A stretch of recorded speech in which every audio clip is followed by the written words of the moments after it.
Jake Morrison wiped the sweat from his forehead as he guided his cargo ship into the docking bay. The trading station looked the same as always, a massive wheel spinning slowly in the darkness of space. He had been coming here for 3 years now, ever since he left his old life behind and became a freelance trader. The pay was decent, and he got to see different worlds. That was enough for him. The docking clamps locked onto his ship with a loud clang. Jake grabbed his jacket and headed down the ramp. The station's main corridor was busy as usual. Aliens of every shape and size walked past him. Some had fur, others had scales, and a few looked like they were made of living crystal. Jake had stopped being amazed by alien species a long time ago. He made his way to the trading center to collect his payment for the supply run. The station master, a short alien with 4 arms, counted out the credits and transferred them to Jake's account. It had been a good run. Maybe he would treat himself to a real meal instead of the freeze-dried stuff on his ship. The station's restaurant was on the upper level. It had a large window that looked out into space. Jake found a table in the corner and ordered something that looked like chicken, but probably wasn't. As he waited for his food, he noticed someone watching him from across the room. She was tall and elegant, with skin that seemed to shimmer like silver in the light.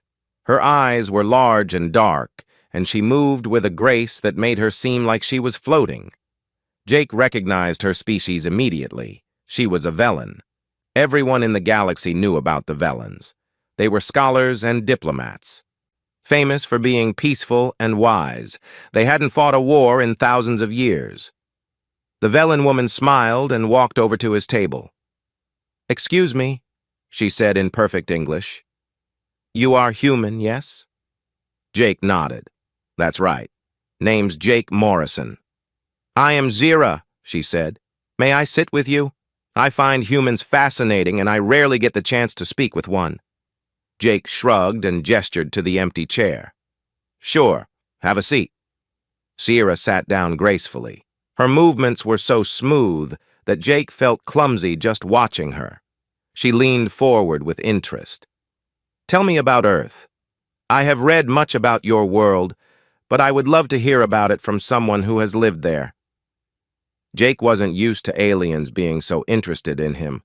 Most species in the galaxy thought humans were nothing special. They weren't the strongest or the smartest. They didn't have any special abilities. They were just average in almost every way. But Zira seemed genuinely curious. Jake found himself talking about Earth, about the cities he had grown up in, about the forests and oceans. He told her about human history and culture. Zira listened to every word, asking questions and making thoughtful comments. His food arrived, but Jake barely noticed. He was too busy talking. Zira asked about human conflicts, about the wars Earth had fought. She seemed particularly interested in how humans dealt with danger and hardship. "Your species is remarkable," Zira said after a while. "You have survived so much. Your world sounds harsh compared to most planets in the galaxy." Jake had never thought about it that way. "I guess Earth can be tough sometimes." "But it's home, you know?" Zira smiled warmly. "I understand completely, which is why I would like to extend an invitation. I live on Velos Prime, just a short jump from this station. Would you join me for dinner at my home? I would love to continue our conversation and share some Velen culture with you." Jake hesitated. He didn't usually accept invitations from strangers, even friendly ones. But Zira seemed harmless. The Velens were known throughout the galaxy as peaceful and kind. What could go wrong? "That's really nice of you," Jake said, "but I don't want to impose." "Not at all," Zira insisted. "It would be my honor to host you. I so rarely get to entertain guests from other worlds. Please say yes." There was something earnest in her expression that made Jake want to agree. Plus, he had nothing else planned. His next cargo run wasn't scheduled for another 3 days. "All right," Jake said. "I'd be happy to come." Zira's face lit up with pleasure. "Wonderful! Shall we say tomorrow evening? I will send you the coordinates for my home." They exchanged contact information, and Zira left the restaurant with the same floating grace she had arrived with. Jake finished his meal feeling pleased with himself. It wasn't every day that someone wanted to learn about human culture. Later that evening, Jake met his friend Ryan Carter at one of the station's bars. Ryan was another human trader, a few years older than Jake, with gray streaks in his hair and a suspicious nature. "You did what?" Ryan asked when Jake told him about the invitation. "I'm having dinner with a Velen woman tomorrow," Jake repeated. "Her name is Zira. She's interested in human culture." Ryan shook his head. "Man, you don't even know this person. You don't know anything about Velen customs or what this invitation really means." "It's just dinner," Jake said. "The Velens are peaceful. They're like the nicest species in the galaxy." "That you know of," Ryan said. "Look, I'm not saying she's dangerous or anything. I'm just saying you should be careful. We don't know as much about alien cultures as we think we do." Jake laughed. "You worry too much. What's the worst that could happen? She serves me food I don't like?" Ryan didn't look convinced, but he dropped the subject. They spent the rest of the evening talking about cargo routes and prices. But in the back of Jake's mind, a small voice wondered if Ryan might be right. Maybe he should be more careful. But when Jake returned to his ship that night, he pushed those doubts aside. Zira had seemed so kind and genuine. The Velens had a reputation for being trustworthy. He was probably just being paranoid. Jake fell asleep, thinking about the dinner tomorrow. He was actually looking forward to it. It would be nice to have a real conversation with someone for once, instead of just haggling over cargo prices.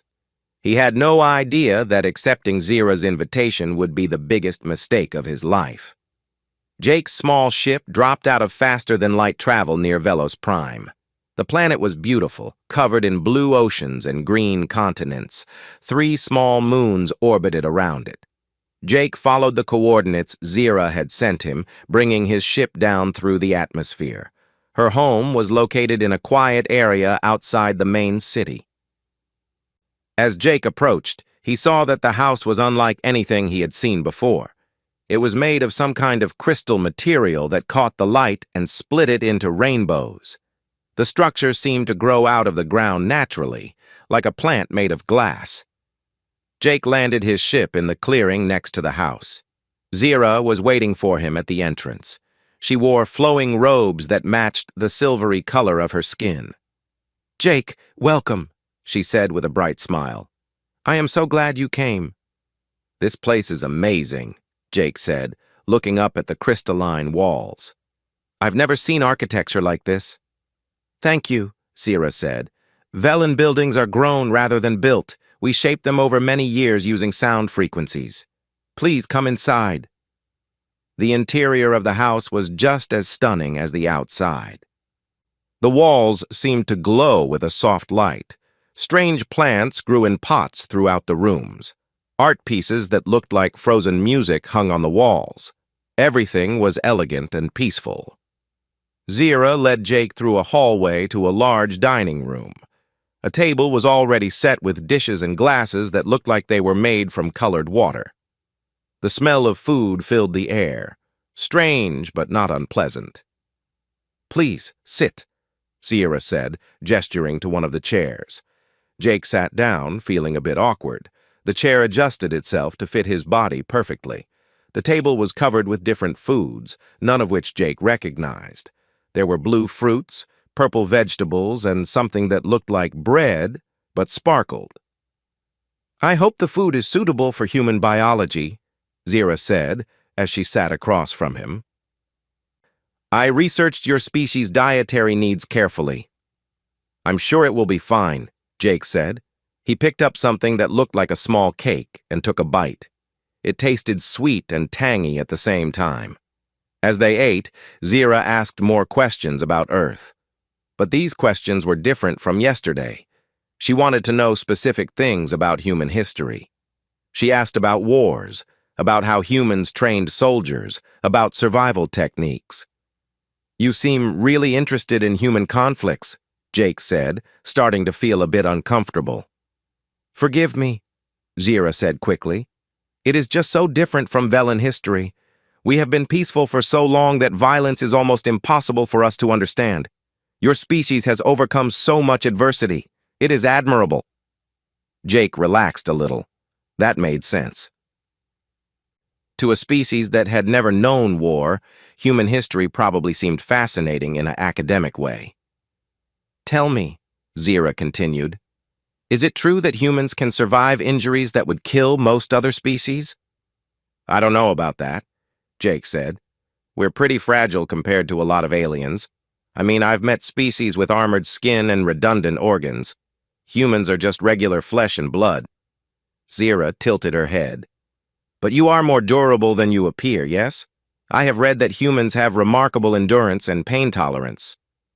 Maybe, Jake admitted. We're pretty good at pushing through tough situations.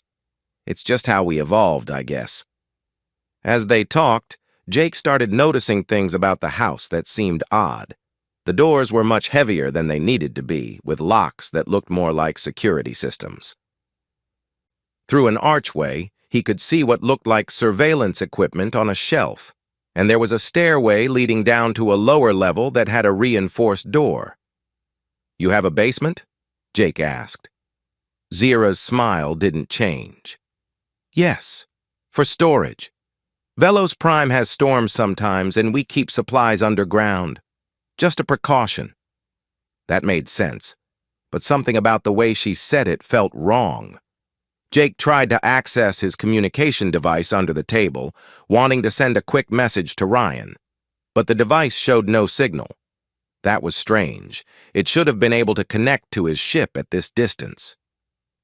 Is something wrong? Zira asked, watching him carefully. No, just checking the time, Jake lied. I should probably head back to the station soon. So soon? Zira looked disappointed. But we have not finished dinner, and I was hoping you would stay the night.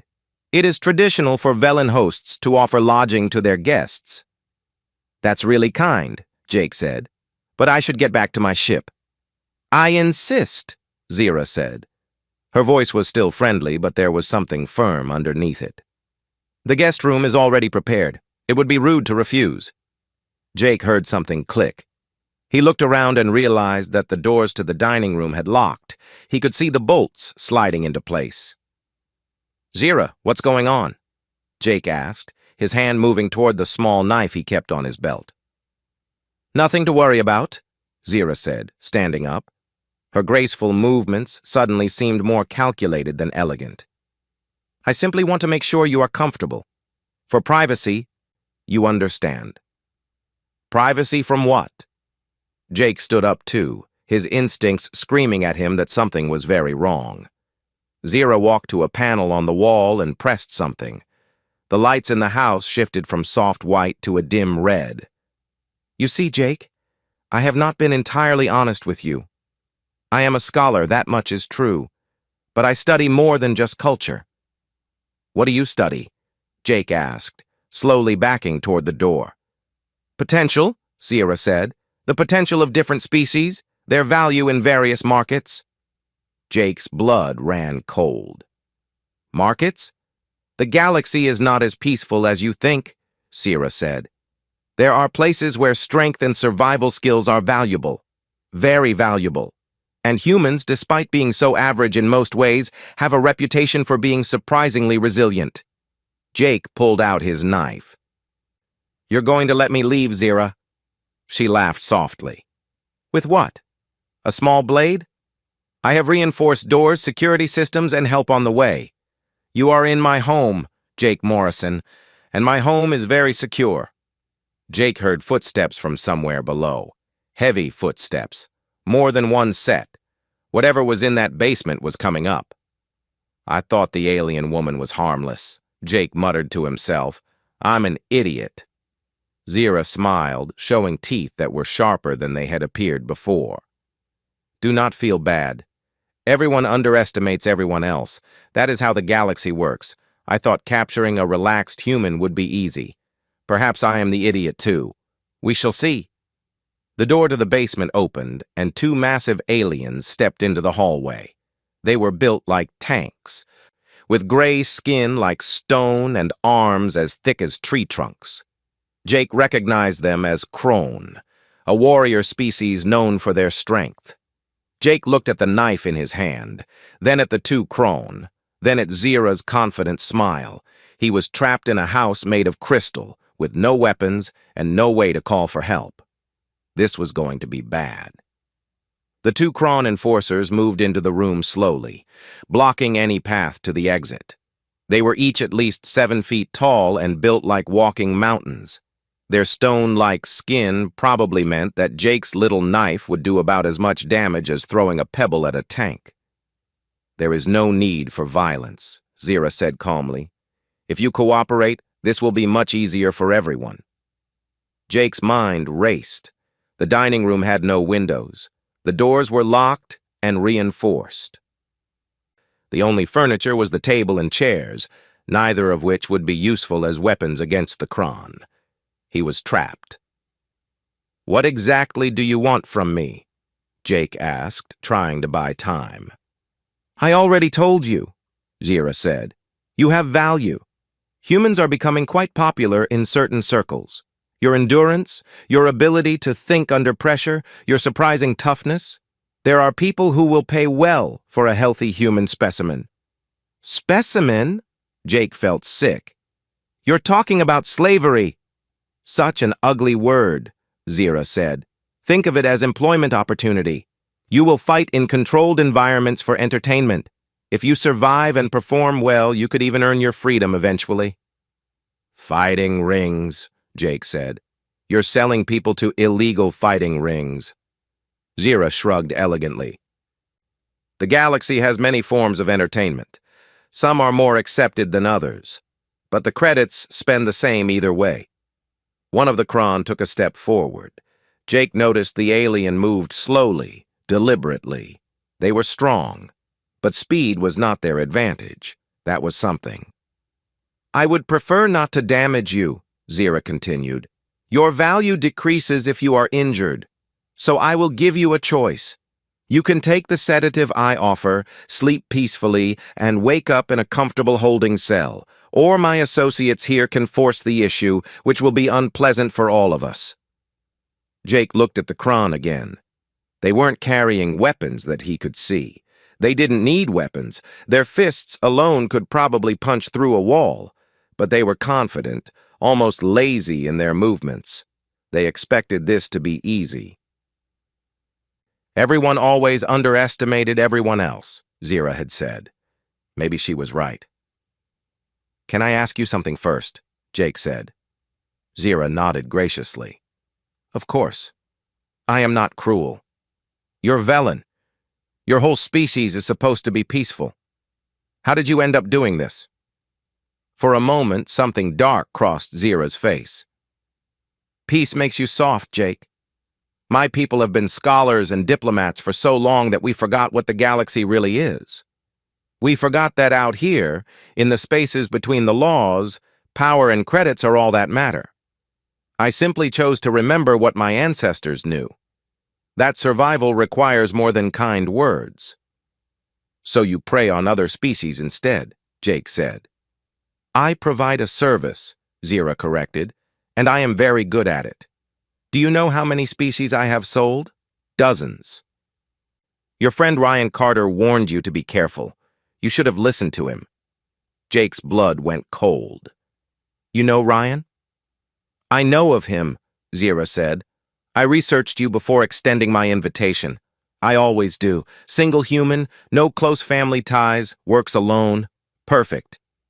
That was when Jake made his decision. If he was going to die, he wasn't going to make it easy.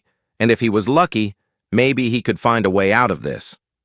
"All right," Jake said, lowering his knife. "I'll take the sedative." "You're right. No point in making this harder than it needs to be." Zira smiled, pleased. "A wise choice." She gestured to one of the Kron, who pulled out a small injector from his belt. The Kron walked toward Jake, slowly. Too slowly. They really did think this was going to be simple. The alien reached out with the injector. Jake moved fast. He grabbed the Kron's arm and twisted, using the alien's own momentum against him. The technique was something he had learned a long time ago, in a life before trading cargo. The Kron was strong, but strength didn't help if you didn't see the attack coming. The injector fell to the floor. Jake kicked it away and drove his knife into the space where the Kron's thick arm met his shoulder. He wasn't trying to kill the alien, just hurt him enough to create chaos. The Kron roared in pain and anger. His partner rushed forward. Zira shouted something in her own language. Jake dove under the dining table and kicked it up with both legs. The crystalline table was heavier than it looked, but his adrenaline gave him strength. It crashed into the second Kron, buying Jake a few precious seconds. He ran for the hallway, looking for any way out. The front door was locked tight. The windows were made of the same crystal material as the walls and looked thick enough to stop a missile. But the door to the basement was still open. Jake heard the Kron crashing through the dining room behind him. He didn't have time to think. He ran down the stairs into the basement, hoping to find another exit, or at least somewhere to hide. What he found was much worse. The basement was large, much larger than the upper floor. Most of it was open space with a dirt floor, but along one wall were cages, small holding cells made of metal bars, and in those cells were people, not humans, but other aliens. They looked at Jake with fear and hope mixed together in their eyes. In the center of the basement was a circular area marked out with painted lines, an arena. This wasn't just a holding facility. Zira made her captives fight each other here, probably to test them before selling them. "Oh no," Jake whispered. One of the prisoners, a young human man with a black eye and torn clothes, pressed against the bars of his cage. "You have to get out of here," he said urgently. "She's going to lock you up. She's going to make you fight." "How long have you been here?" Jake asked. 3 weeks, the man said. "My name is Ben Parker. I'm a pilot. She grabbed me from the station just like you." Jake heard the heavy footsteps of the Kron on the stairs. There was no time. He looked around desperately for something, anything he could use. His eyes landed on a tool bench against one wall. There were maintenance tools for the cages, some electrical equipment, cleaning chemicals. "Ben," Jake said quickly, "is there any way out of here besides those stairs?" "There's a service tunnel," Ben said, pointing to a small door half hidden behind storage containers. "But it's locked. She has the only key." The Kron appeared at the bottom of the stairs. Behind them came Zira, her elegant face now twisted with anger. "You are making this very difficult," she said coldly. "And you have damaged my property." She gestured to the Kron with the injured shoulder. Jake grabbed a wrench from the tool bench. It wasn't much, but it was better than a knife against these aliens. "Here's the thing about humans," Jake said, his voice steady despite his racing heart. "We don't give up, ever. It's kind of our whole thing." Zira laughed. "Brave words, but you are one human with a wrench, facing 2 Kron warriors in a locked basement. What exactly do you think is going to happen here?" Jake looked at the arena, at the cages, at the tools and chemicals on the bench. He looked at the Kron, slow and strong but overconfident. He looked at Zira, elegant and intelligent but soft, from a life of peace. Then he smiled, and it wasn't a nice smile. "I guess we're about to find out." The first Kron charged at Jake like a bull. The alien was fast for his size, but Jake had faced bigger problems before. Years ago, before he became a trader, Jake had been a Marine. He had trained for combat in a dozen different environments. The skills were still there, buried under years of cargo runs and quiet living. Jake waited until the last second, then dropped and rolled to the side. The Kron crashed into the tool bench where Jake had been standing. Tools and equipment scattered across the floor. The second Kron, the one with the injured shoulder, moved more carefully. He was trying to cut off Jake's escape routes. Smart, but slow. Jake grabbed a bottle of cleaning fluid from the scattered supplies. He read the warning label in half a second. Corrosive, flammable, perfect. "You cannot win this," Zira called from the stairs. She was staying back, letting her enforcers do the work. "Surrender now, and I will forget about your resistance." Jake didn't bother answering. He threw the wrench at the nearest Kron. The alien blocked it easily with his arm, exactly as Jake expected. While the Kron was distracted, Jake sprayed the cleaning fluid at his face. The Kron screamed and stumbled backward, clawing at his eyes. The chemical might not hurt his stone-like skin, but his eyes were vulnerable. Jake felt a twinge of guilt, but this was survival. The other Kron roared with anger and came at Jake from the side. This time there was no fancy dodge. The alien's fist connected with Jake's ribs and sent him flying into the wall of cages. Pain exploded through his chest. At least one rib was cracked. "Jake!" Ben shouted from his cage. Jake forced himself to his feet. His vision swam. The Kron was coming again. Jake's hand found one of the electrical cables from the scattered equipment. It was connected to a power source for the cage locks. Not much voltage, but maybe enough. As the Kron reached for him, Jake jammed the exposed wire against the alien's arm. The electrical current made the Kron's muscles seize up. He fell to one knee, his body jerking. Jake stumbled away, holding his injured ribs. 2 down, temporarily. But Zira was already activating something on her wrist device. An alarm began to sound. "You are very resourceful," Zira said, her voice cold now. "But I have more help coming. And you are injured. This is over." Jake looked at the cages, at the frightened faces of the prisoners. He looked at the locked tunnel door. He looked at the arena where Zira had forced people to fight for her profit. "You said humans are valuable because we don't give up," Jake said, breathing hard. "You were right about that, but you forgot something." "What?" Zira asked. "We're also really good at breaking things." Jake grabbed another bottle of cleaning fluid and threw it at the crystalline ceiling. The bottle shattered, spraying the chemical across the smooth surface. Then he picked up a piece of metal from the tool bench and threw it hard at the same spot. The crystal cracked. Not much, but enough.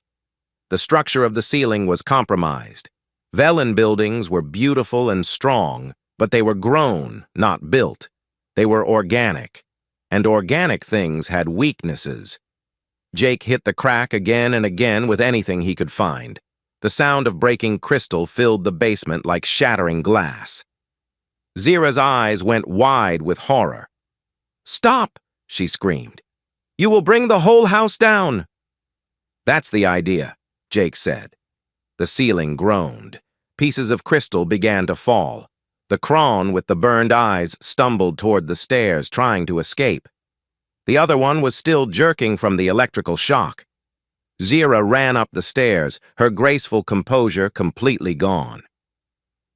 Jake heard her shouting commands in her own language, probably calling off her backup and trying to save her operation. Jake ran to the cages. The locks were electronic, connected to the same power source he had used on the Kron. He ripped the main cable out of the wall and jammed it into the lock mechanism of Ben's cage. The lock sparked and died, and the door swung open. "Help me get the others," Jake said. Ben nodded, and together they forced open the other cages. There were 6 prisoners total, including Ben. All of them were scared and weak from their captivity, but they could move. "The tunnel," Jake said, pointing to the locked service door. "We need to get through it." One of the freed prisoners, a small alien with purple skin, spoke up. "I can pick locks. Give me something thin and metal." Jake handed him a piece of wire from the scattered equipment. The alien went to work while more pieces of crystal fell from the ceiling. The whole basement was coming apart. The lock clicked open just as the ceiling gave a massive crack. "Go, go, go!" Jake shouted. They ran into the tunnel. It was narrow and dark, but it led away from the house. Behind them, they could hear the sound of crystal shattering as Zira's beautiful home collapsed. The tunnel opened up into the forest about 100 yards from the house. Jake and the other prisoners emerged into the fresh air just as the crystalline structure fell in on itself, with a sound like a million wind chimes breaking at once. Jake fell to his knees, holding his injured ribs. His whole body hurt. He was covered in cuts and bruises. But he was alive. They were all alive. Ben helped him to his feet. "You crazy human," he said with a weak laugh. "You actually did it." Through the trees, they could see Zira and her Kron enforcers standing in front of the ruins of her home. She was screaming with rage, her elegant composure completely destroyed. "My ship is nearby," Jake said. "Can everyone walk?" The prisoners nodded. They were hurt and tired, but freedom gave them strength. As they made their way through the forest, Jake heard sirens in the distance. Someone must have reported the collapse. Good. The authorities would find Zira and her operation. They reached Jake's ship 20 minutes later. It was cramped with 7 people inside, but nobody complained. Jake fired up the engines and lifted off before anyone could stop them. As they broke atmosphere and headed back toward the trading station, Ben sat down next to Jake in the cockpit. "Thank you," Ben said quietly. "I thought I was going to die in that cage." "We're not safe yet," Jake said. "Zira has connections. She might come after us." "Let her try," Ben said with a grim smile.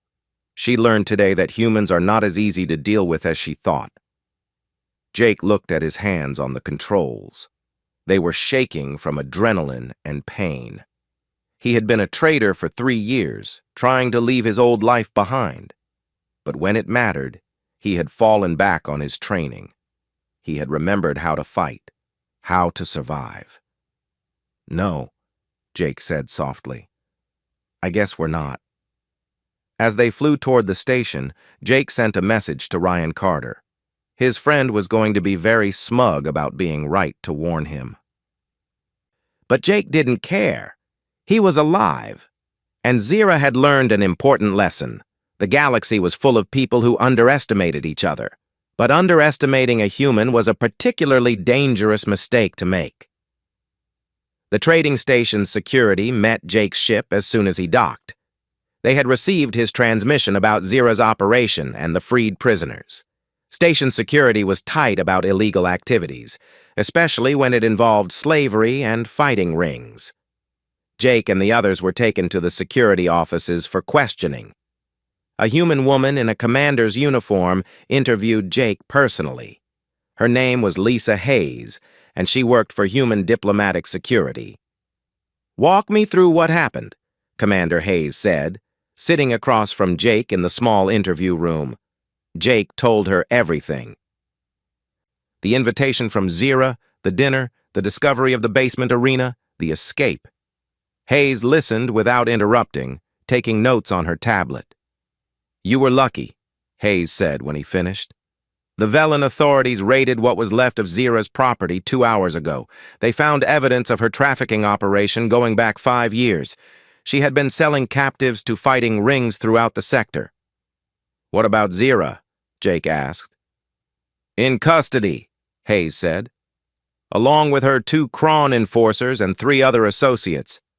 The Velen government is horrified.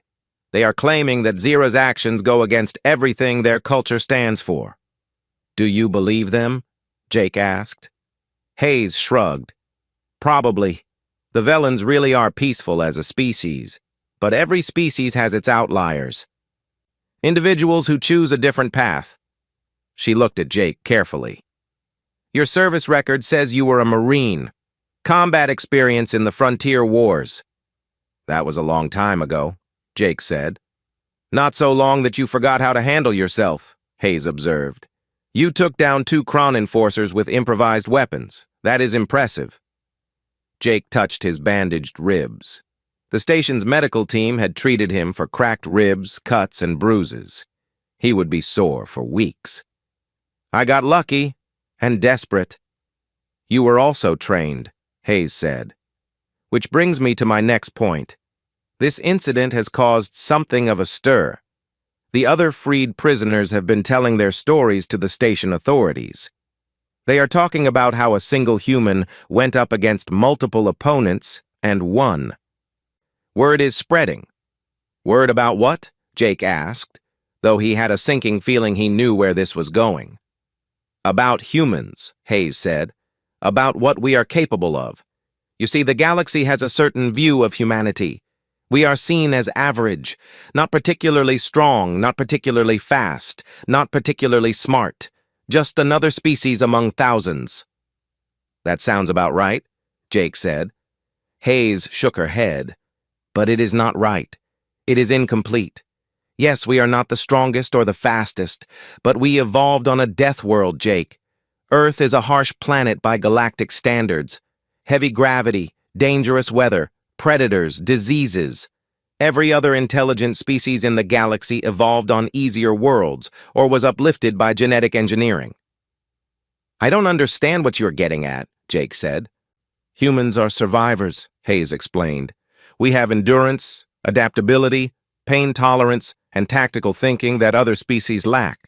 We are not spectacular in any one area, but we are very good at not giving up. That makes us dangerous in ways the galaxy is only starting to understand. Jake thought about Zira's questions at dinner, her interest in human conflicts and survival abilities. Zira knew this. That is why she wanted to capture me. Exactly, Hayes said. The black market knows what humans are worth. Now, after this incident, legitimate organizations are starting to notice too.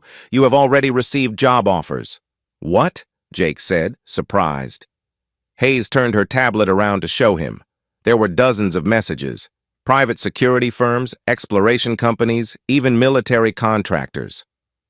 All of them wanted to hire Jake Morrison, the human who had escaped from a trafficking ring and destroyed a Velen criminal operation.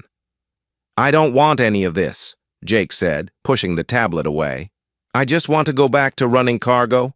That may not be possible, Hayes said gently. You are famous now, whether you want to be or not. The other freed prisoners are calling you a hero. Ben Parker has told his story to 3 different news services. Jake put his head in his hands. I just wanted to have dinner with someone who seemed nice. I know, Hayes said. But you stumbled into something bigger. The galaxy is changing, Jake. Humans are moving out into space in larger numbers. We are making contact with more species, getting involved in more situations. People are learning what we are capable of. Both the good and the bad. What do you want from me? Jake asked. Nothing right now, Hayes said. But I want you to understand something. You are going to be approached by many people in the coming weeks. Some will offer you money, some will offer you adventure, some will offer you a chance to do good. Be careful who you trust. Not everyone who is interested in humans has good intentions. Jake thought about Zira's elegant smile and kind words. I learned that lesson already. Good, Hayes said, standing up. You are free to go. Your ship has been cleared. The other freed prisoners are being taken care of. They will be returned to their homes or given asylum if they need it. Jake stood as well, wincing at the pain in his ribs. What about Ben, the other human? He wants to thank you, Hayes said.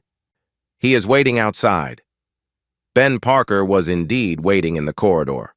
His black eye had been treated and he was wearing clean clothes provided by the station. When he saw Jake, his face broke into a huge smile. Jake Morrison, Ben said, shaking his hand firmly. I owe you my life.